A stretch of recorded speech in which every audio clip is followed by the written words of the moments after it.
So I have two x-rays here. This is the first one and this is the second one. And do you know what these two x-rays have in common, apart from the fact that they are both the x-rays of a damaged skull? Well, both x-rays belongs to two front passengers of a car that were not wearing their seatbelt before they got involved in an accident. Some of you drivers only decide to put on your seatbelts when you are approaching a road safety checkpoint or a police checkpoint, so that they will not stop you and give you a fine. And you all know yourselves. And on the other side, some front passengers only put on their seatbelts when they don't trust the driving capabilities of the driver, or they notice that the driver is driving roughly. But that shouldn't be the case. There are two main functions of the seatbelt in your car. Well, there are actually other functions, but these are two of the most important ones. So the first function is that it prevents something like this from happening, where you end up flying through the windscreen of the car. For this case, the front passenger will be more at risk than the driver.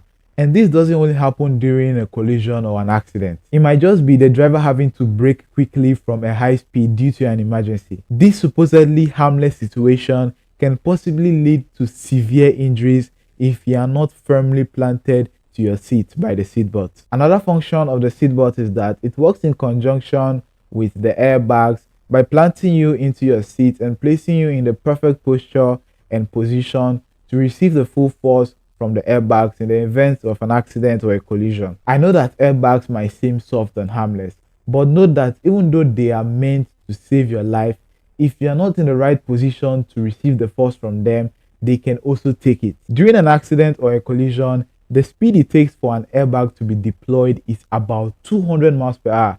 So you just imagine you are driving at 100 miles per hour and your car gets into a collision. Mind you that you as a passenger will also be moving at 100 miles per hour, and you get into a collision and you moving at 100 miles per hour flies into that airbag, which is also deployed at 200 miles per hour. Just imagine the impact. And that's what to bring about injuries like this, which is why even little children are not advised to be sitting in the front passenger seat, because even if they are wearing their seatbelt, the impact that comes from the airbag will be too much for them because their bodies are not fully matured. So anytime you enter a car, always remember to put on your seatbelt, especially if you are the driver or you are going to be sitting in the front.